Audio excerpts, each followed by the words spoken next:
What is going on, guys? This is your fierce leader, Marcia, here. I got some special announcement prior to this episode that we're about to share that you do not want to miss.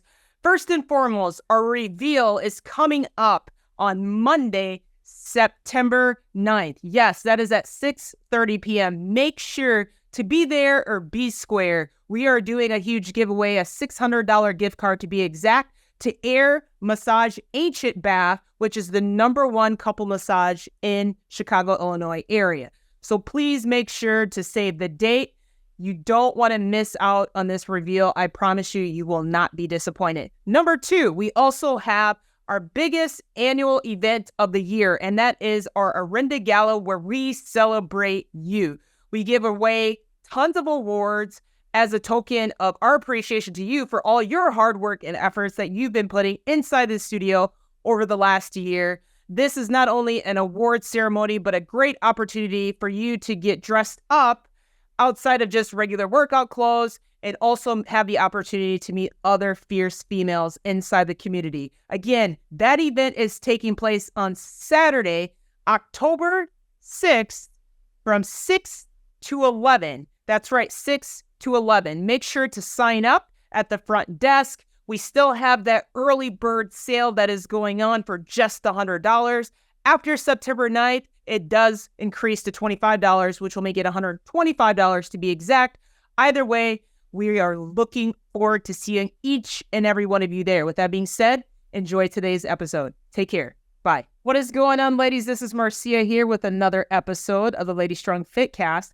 And today I have September member of the month, Rebecca. Her and I, we're going to be talking about how she survived cancer.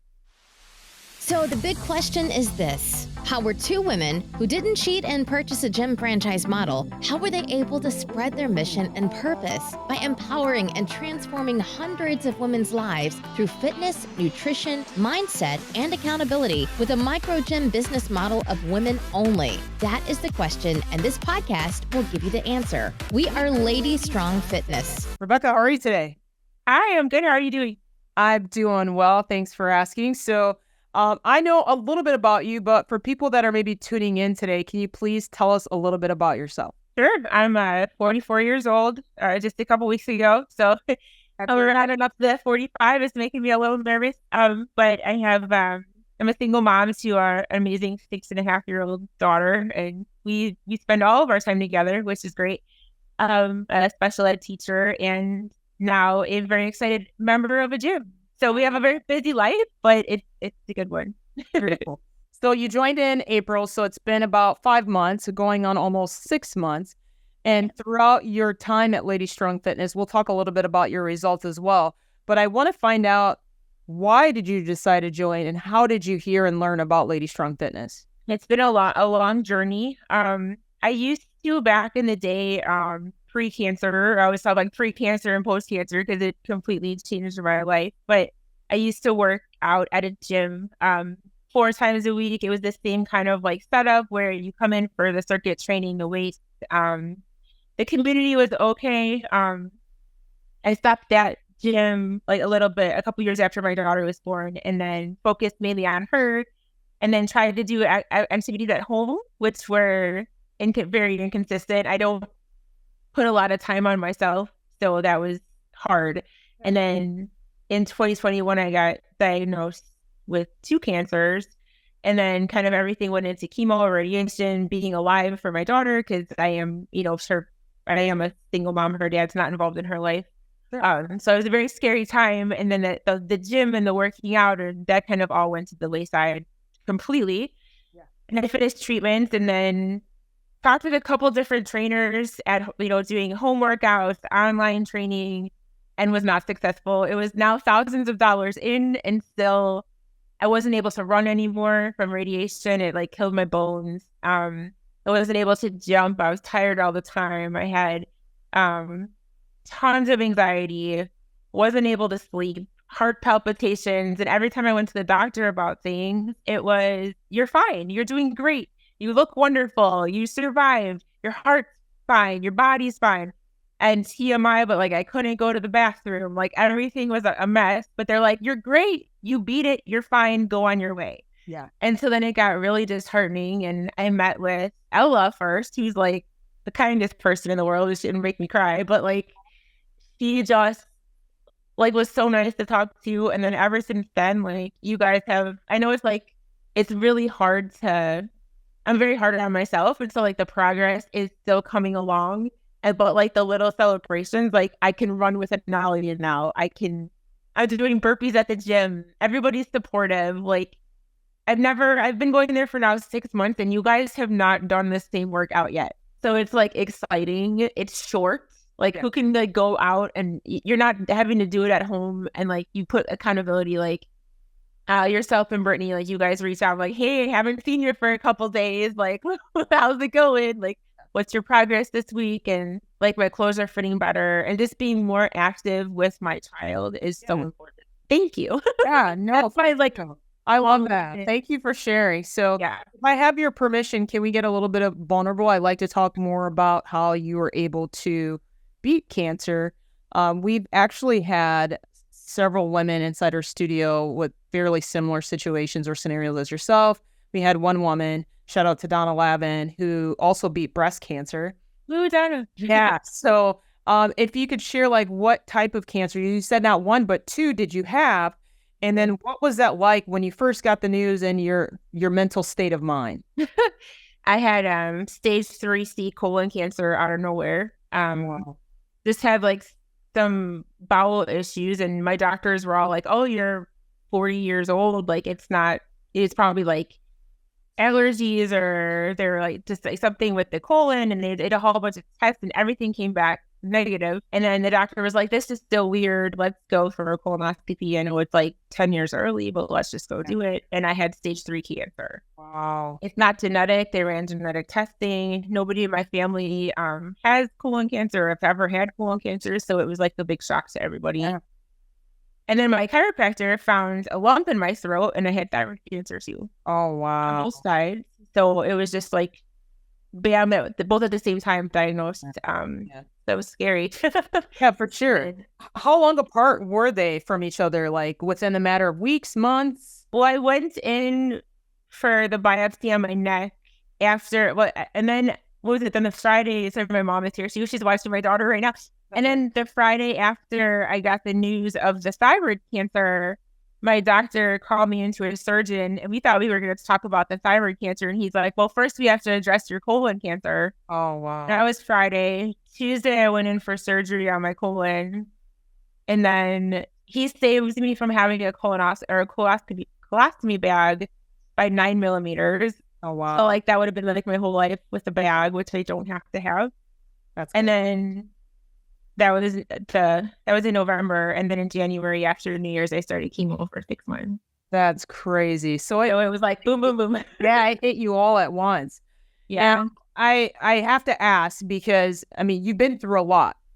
How is your mental state of mind then versus now that you've put yourself first after cancer? Like, tell me about your mental state. Yeah, it was rough. Definitely. I tried EMDR therapy because a couple of people had recommended that. A naturopath doctor had recommended to do some, PTSD, EMDR type therapies, which made it worse, not better, which was crazy.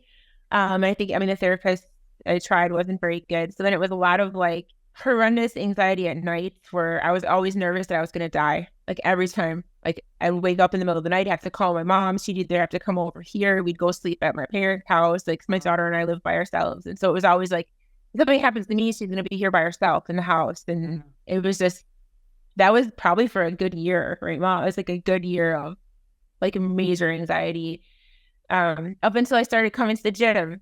Yeah. So I sleep better. I haven't had any heart palpitation. I haven't had any episodes of anxiety where like I couldn't control myself. So it's been like really like a life changer. And I'm not just saying that to be on your podcast. Like, yeah, no, 100%. No, from the heart. Like even if it's 3 days a week in like the strong year or program, like it's a life changer. Why do you think that is though? And I only ask because I'm trying to put myself in your shoes. Like it literally reading your bio and you explaining all these heart complications and the anxiety and everything. And then you start with us and you're like, it's gone. What has been the biggest contributing factor to that? Because I don't know. And I'm sure other women that are in similar situations as yourself, spill the tea. What is it? I can attest that it's probably like actually committing to moving your body. And and there's like so many adaptations at your gym where like I couldn't, like when I started with Christian, I was like, hey, and I was like, well, I have cancer. And I'm like, oh, wait, no, I don't anymore. I was like, I did, and I can't move anymore. So he's like, oh, let me adjust it this way and this way and this way. And you got every single one of the trainers is just like meeting you where you're at, making you not feel like a complete loser, because it's been so many years of not being able to do anything. And just, I think the camaraderie when you walk in and everybody calls you by your name and getting out of the house. Yeah. And just the movement. Like, if you can't go into the gym, you guys given a workout you can do at home. When you're in the gym, it's a good environment. And then when you leave, like your endorphins are flowing anyway. So I don't know. It directly changed when I started coming to you guys. That's the only thing I could think worked. Yeah. I love that. So fast forwarding, where do you see yourself in the next 6 months in regards to your goals, things that you would like to continue to accomplish while being at Lady Strong Fitness, so that way we can help serve you at a higher level? Yeah, I got my mom on board with we're restarting. I started out with the 6-week challenge and wasn't as successful as I wanted to be just because of personal, like, I don't know, I could have done better. Sure. And so we're retrying that. So I wanted you, just now that the energy is back, I want to work on getting the fitness back. That makes sense. It's a very slow process. I gained 30 pounds during treatment really fast. So, but taking it off is really slow. Yeah, understand. Now let's talk about that. Has there been any scaled victories or non-scaled outside of like, your anxiety kind of being a little bit less than? Any other victories that you'd like to share amongst the community that you've had since joining? Well, definitely the building of muscle is better. And I've talked with the trainers a little bit that like the weight might go up if you're gaining more muscle. And that's hard for me. But I feel like the toning is slowly coming along and I feel stronger. That's good. Is good.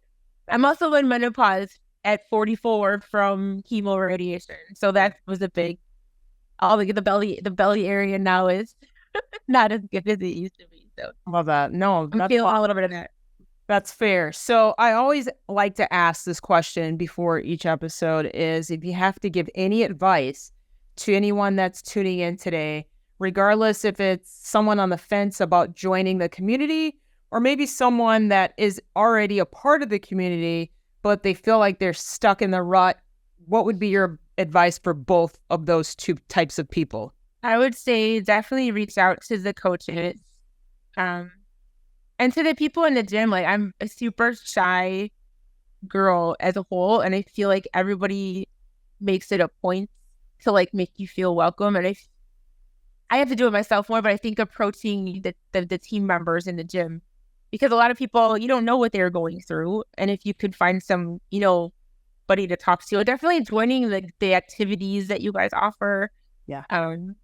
That's super fun too. We did the Father's Day. My brother and I did it, and it was a lot of fun. So just like getting more involved in the gym. For sure. 100%. Showing up. Like there are days when it's just like, oh, work is so busy and life is so crazy and I'm going to cancel today.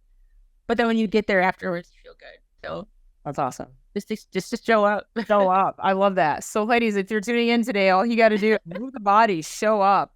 And I have to contribute to this as well, is that there's days that I don't feel like working out and I'm like, oh, God, I have to do this today. But after you're done, it's like, oh, thank God I went. And I feel so much better now. It's like forcing yourself to do things that you don't want to do. But after you've done them, it's like, thank God that I did. So I do appreciate you coming on today. And I think that this was by far the best nominee that we've had in a while. This was, for people that don't know and that are listening, when the team decides as a whole who should be nominated for Member of the Month. And I didn't know your background or your story. To hear that is truly inspiring. And I genuinely mean that. So I guess if there's anything that you ever need from us, Rebecca, please feel free to, like you said, just ask questions. Don't be afraid, especially for the people who ask questions. There's no such thing as a silly question. So I think you're doing all the right things. Like you said, there's modifications for any exercise and you won't feel silly, like you said. So, and I'm glad that you brought that up. But I just want to say to those that are watching today, ladies, thank you so much for tuning in of another episode of Lady Strong Fitcast. And Rebecca, thank you so much for being on the show today.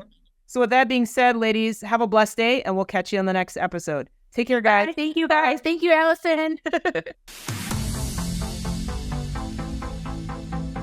Thanks for joining us today. If you like this episode, subscribe to our YouTube channel or find our podcast on iTunes, Google Play, Spotify, or whatever your favorite place is to listen to podcasts. And if you really liked this episode, please leave a review for us on iTunes. Thanks, and we'll see you next week.